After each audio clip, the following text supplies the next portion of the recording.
Hello lads and lasses, and welcome to another informative episode of Baldurs Gate 3.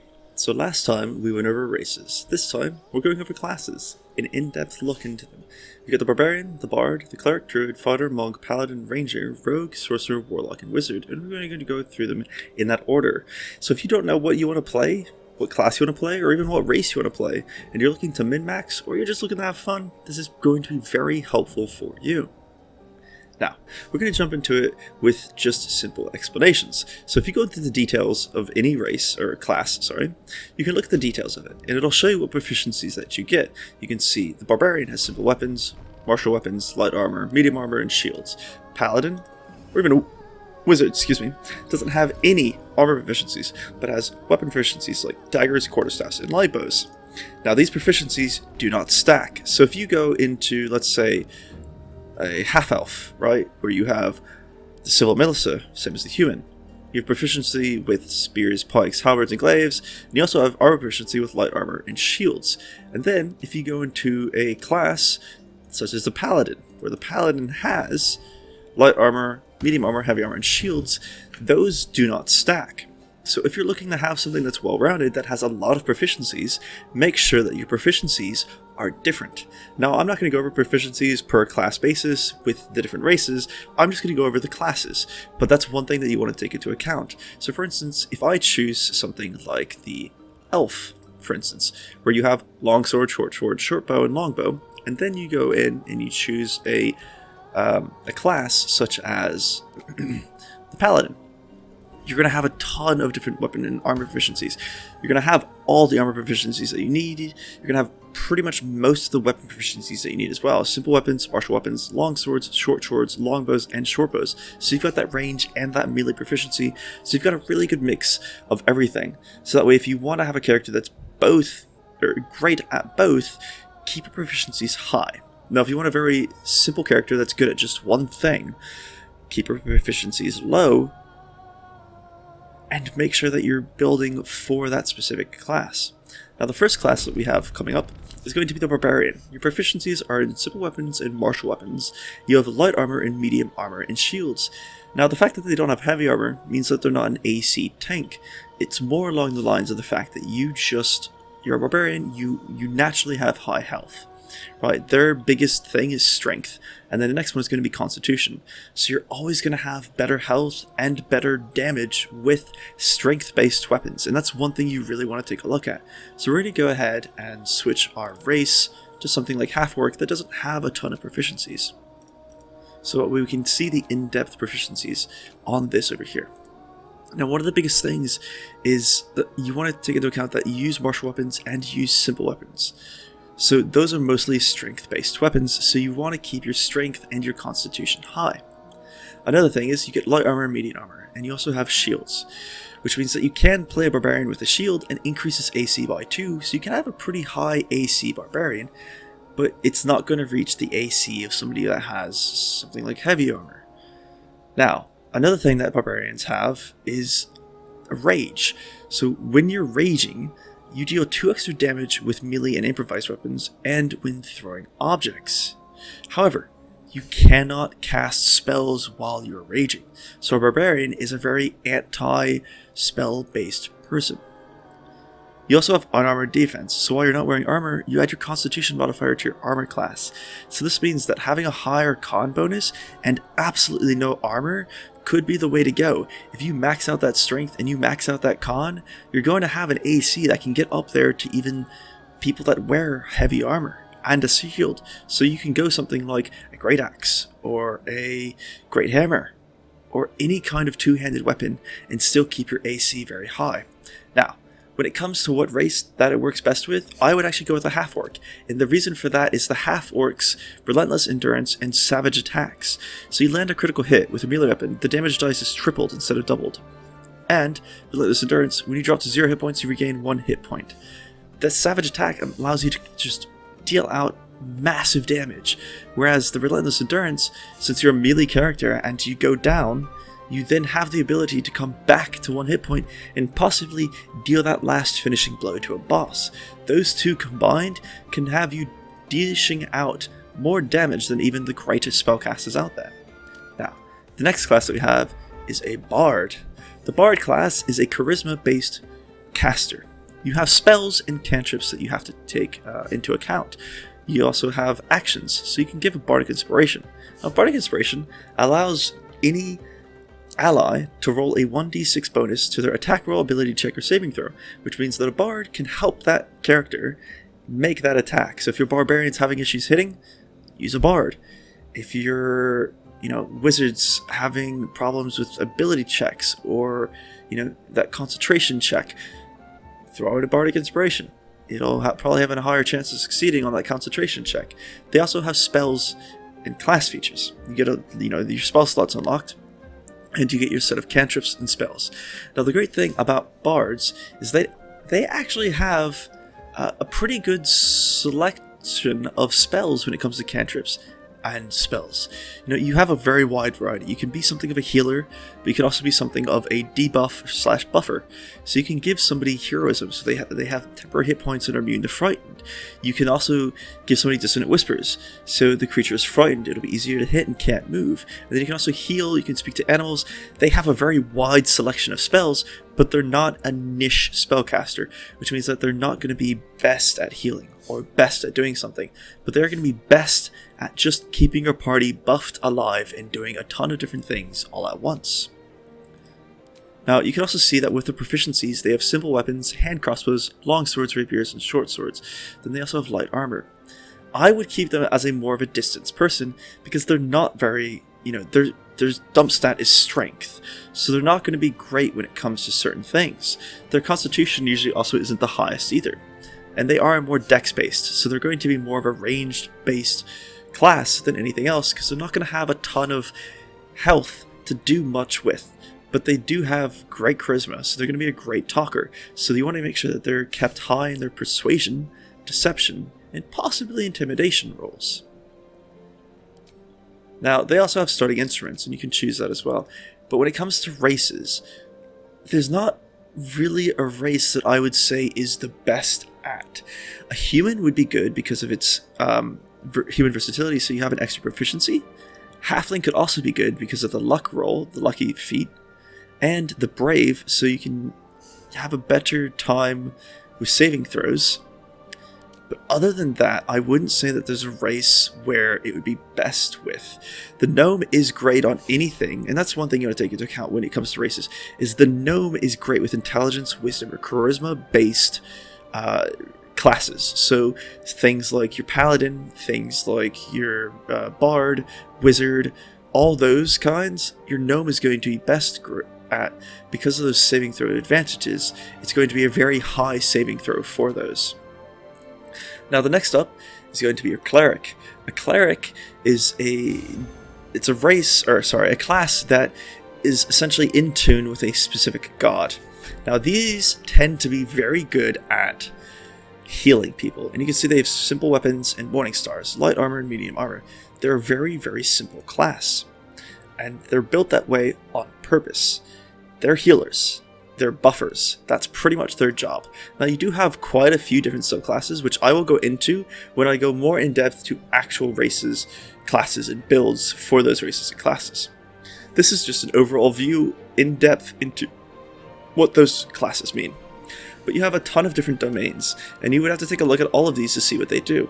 However, the life domain is very, very good at healing. But the cleric class in general is just a healing and buffing class. You want to resurrect people, you want to heal, you want a cleric.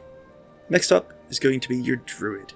A druid is a nature-based wisdom spellcaster, and they are going to have, very much so, nature-based skills. You have things like guidance, but you also have poison spray, produce flame, shillelagh, which is great because it deals 4 to 11 bludgeoning damage, and your staff or your club becomes magical. Then you also have thorn whip, so any kind of nature-based spell. These guys can also be great at healing. Another thing that the druids have is the ability to transform into animals, so you can turn into a bear. And there's actually a character in the game that you meet on pretty early on that is a druid and transforms into a bear. That's great because it allows you to get the health points that the animal has and then revert back. Another thing to know about this class is you really want to keep your constitution kind of high. You can make this a dex-based ranged fighter, but they tend to be an up-close person, especially with the Shillelagh, which adds that magical weapon in the 4 to 11 bludgeoning damage. It really helps with keeping them melee if you have a higher dexterity and a higher constitution. It helps with their AC, it helps with their health, but you want to make sure that your highest is wisdom, because that is what their spells are based off of. So it'll increase that skill check needed, or that saving throw needed by the enemy to surpass what your casting is. Alright, next up we have Fighter. Very much so a melee-based character. You can create them as a ranged character, but their main stat is going to be strength, so you want to make sure that they stay pretty much a melee character. And you can see from their details that they have a good amount of proficiencies. They are a heavy armor class, along with shields. The reason for this is because you can build them in very many ways. They're a very versatile fighter and can be built in very versatile ways. They can have two-handed weapon fighting, they can be built with a shield and a short sword with heavy armor to be an AC tank along with some health as well, and that's going to help quite a bit. These guys can be built in so many different ways. They're such a versatile class that if you're not sure whether if you're not sure what kind of melee class you want to go, these guys probably should be your best bet. And with some of the feats that you have, you can add on the ability to cast spells onto them. Not only that, but they come with an action, Second Wind, where it gives them natural healing. So you can, every short rest, you can use this to heal yourself. So it's a great class to go if you want somebody that's going to survive in battle, that can be built in many different ways. It's going to round out your team. If you have something and you have a team that's pretty set, but you're missing that one melee character that you're not really sure, and you don't want to be specific with it, the Fighter is probably going to be the person that you want to go with. Next up, we have another melee character, the Monk, one of the first dex-based classes that we're going to see. This means that they're going to have a pretty high AC, because AC is based off of dexterity. Now, you can also see that they have a higher constitution and a higher wisdom. The reason for this is that monks can... They have certain things that do use wisdom saving throws, but it's not going to be its main stat. You really want to keep the dexterity and the constitution high because they are melee based, and the constitution is going to help them have more health. And the dexterity is going to help with their proficiencies because they have simple weapons and short swords, which are more of a dex based focus. Now, one of the great things about monks is that they have flurry of blows, which means that you can add on an extra 2 attacks on top of the main attack that you have. Now, it does cost an action and a key point, and a key point is something that's specific to monks and is kind of like their spell casting ability. But it costs a key point and you get 2 extra attacks. Now, key, it's a magic that flows through the bodies of all natural and living things. You can use this to do a couple different things, which is its class feature. Unarmored defense. While not wearing armor, you add your wisdom modifier to your armor class. Attacks with monk weapons and unarmed attacks scale with your dexterity instead of your strength. Attacks with monk weapons and unarmored strikes deal 1 to 4 bludgeoning damage. And after making an attack with a monk weapon or while unarmed, you can make another unarmed attack as a bonus action. All of these put together, especially with what you can use as your key attacks, means that this is a very attack-based class. So you want to make sure that dexterity is high. You want to make sure that, it's it doesn't have a weapon, it's unarmed, or that it has a monk weapon. And that's something you really want to be specific about, is what classifies as a monk weapon. So if we take a look at that, a monk weapon, which has the monk has proficiency. So anything that the monk has proficiency in. So this is a class that if you were to go, it doesn't have a lot of proficiencies, but if you wanted to have more proficiencies, do something like a human. Because that human has weapon proficiencies with spears, pikes, halberds, and glaives, which means you have more weapons that you can use as a monk-based weapon. This also goes with an elf as well, because you get a long sword, a short bow, and a longbow. You have proficiency in it. And because you have proficiency in it, you have the ability to use the bonus unarmed strike. It's a monk weapon, and a monk weapon is anything that you have proficiency in. So by using one of those 2 races, you've increased which weapons you can use. Now, next up is going to be another class that's very much so a tank. This is the Paladin. what's special about the Paladin is it's kind of a mix between a Cleric and a Fighter, but you definitely want to build it more on the heavy armor side, along with a shield. The reason for this is because they have a lot of healing abilities, and they have a lot of other class features that are going to later on be very helpful if you can keep them alive. If you don't have a specific healer or a specific martial class, a up-close attacker, going Paladin is a good mix between the two, because a Paladin is going to give you that healing while also giving you some other interesting class features that are going to give you some better abilities later on, such as Divine Sense, which gives you the advantage on attack rolls against Celestials, Fiends, and Undeads, so they're very much so anti-Undead, anti-Fiend, and that's going to be helpful later on in the game. Another thing you want to take into account is that this is a strength-based class, and it's Constitution and Charisma, because it does cast spells at later levels, so the Charisma is going to be its spell casting focus. And the other thing that's great with Paladins is you get a Oath Charge, or Channel Divinity, and these are specific to the subclasses as to what your subclass is going to be, and what that feature is going to entail. So you want to make sure that you go through and you figure out your subclasses and which one you want to go with. Now the Ranger is the next class up. This is a dex-focused, ranged attacker. It does cast spells as well, and you do want to make sure that your wisdom is high, because your wisdom is going to be your spellcasting focus. Now these guys are proficient in simple weapons, martial weapons, light armor, medium armor, and shields. They're not a heavy AC class, but they are great at running around the field and dealing ranged damage. You get advances on your next attack roll using True Strike, and you have Beast Tamer, which means you find it familiar and you have a friend that helps you. So it's got on the battlefield when you're fighting, you have a friend that runs around and can attack. So with a Ranger, you essentially get another melee attacker, albeit it's not going to be that strong, and it's not going to have a lot of possibilities, but it can be used as kind of cannon fodder. Another great thing about the Ranger class is you have Favorite Enemy and Natural Explorer. So in Favorite Enemy, you choose a type of enemy and you will be favored against that enemy. So you have a history of battling spellcasters, you gain proficiency in Arcana and can cast True Strike. Bounty Hunter, the proficiency in Investigation. Creatures you hit with Ensnaring Strike, either ranged or melee, have disadvantage on a saving throw. Keeper of the Veil. So each of these has a specific thing, and you want to make sure about that. The difference between this natural or favorite enemy and D&D favorite enemy is in D&D you had advantage on those kinds of enemies. In Baldurs Gate 3, you have special abilities that come with favorite enemy.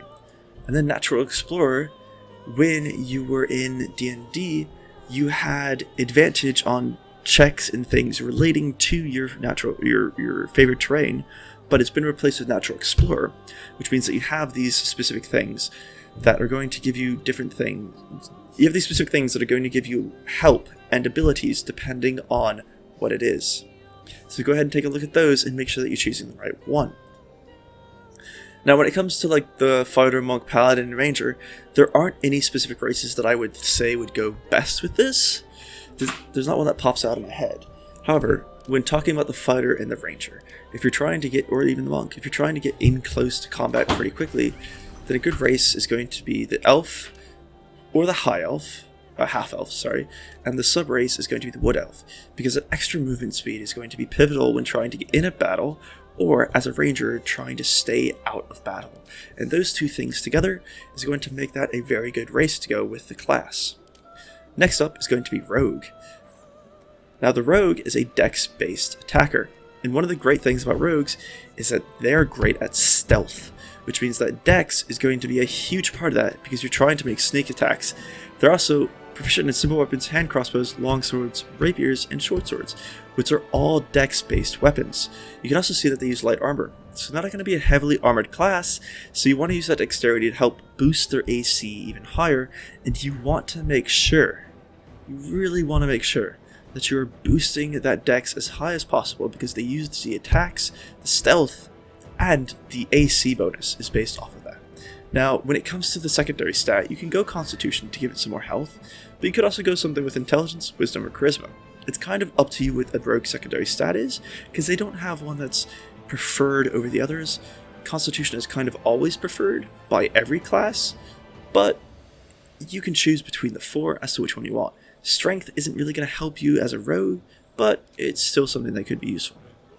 Now, you have a couple abilities that come with the rogue, such as action sneak attack, which means you deal extra damage to your foe you have advantage against, and range sneak attack is the same thing. So you want to make sure that you always have an advantage against foes, and there's a few ways to do that, whether they're prone, whether they're knocked out, whether they're unconscious. So you want to make sure that you pair them with somebody that gives you advantage on attacks. Next up, the class we have is the Sorcerer. Now, a Sorcerer has a couple different subclasses that all do different things, and it's kind of a mix between a mage and a specific... It's really its own thing. It's a very special class that has a lot of different interesting abilities and things later on down the line. You can see that the weapons it's proficient with are daggers, quarterstaffs, and light crossbows. And this is because it really relies on its cantrips, such as Bone Chill, Acid Splash, to focus on its ability to do damage. It doesn't have any innate, huge spellcasting abilities, but it uses the spells that it does have very, very precisely and very well done. So you want to make sure that when you're building this class that you have a specific way that you want to build it, especially with the subclasses that are in it. They're all built very specific ways, and it's a very specific class that you want to kind of build your group around. Next up, we have Warlock, which again is its own kind of special class. It's very unique and very different than all the other classes. This is another charisma-based class, and you can see that it has cantrips as well. However, the Warlock does not get a spell slot like the other, casters do. This gets a level 1 spell slot, the Wizard gets a level 1 spell slot, and even, Clerics get a level 1 spell slot. A Warlock has what's called a Warlock spell slot, which means that the spell that you cast is always cast at that spell slot level. So you want to make sure that when you're building this, you take a look at the subclasses, and again, this is a very specific build. Now, it has simple weapons and light armor proficiencies. Now, it does use weapons more so than the Sorcerer does, because you see the Sorcerer lands daggers, quarterstaffs, and light crossbows. So the Warlock does use more weapons, but it's heavily based on the other abilities that it uses, and it's very specific. So you want to make sure that when you go through its subclasses, that you're building it very, very specifically. Last but not least, the last class we have is the Wizard class. This is an intelligence-based class, and you want to make sure that it's very high in intelligence and constitution. And the reason for this is that intelligence is a spellcasting, and then constitution helps with concentration checks. So when you cast a concentration spell, you can check every time to make sure that you do not lose concentration. The spell having a high con will roll better. Now this class has a ton of different spells at its disposal, and one of the cool things about this class is that you can actually write any spells that you find in its spellbook, so you can basically absorb that spell into your class. So even if you don't know the spells that you have starting out, which gives you a very variety of spells, you can add more spells on. Now there isn't a huge boost to what race I would choose for these last 4. Rogue, I think, would be great with something like the Gnome, because they're kind of more half because of the lucky foot, and the Brave, because you get just as if you're frightened. Again, not anything specific on either of these last 4. But anyways, folks, that's my in-depth class review for Baldurs Gate 3. I hope you folks have a wonderful time, that you enjoy playing, and that this helped out some way. I'll see you folks in the next one, and remember, if you want to keep up to date on my videos, go ahead and hit that subscribe and bell notification, and then go ahead and drop the video a like. And have a wonderful day.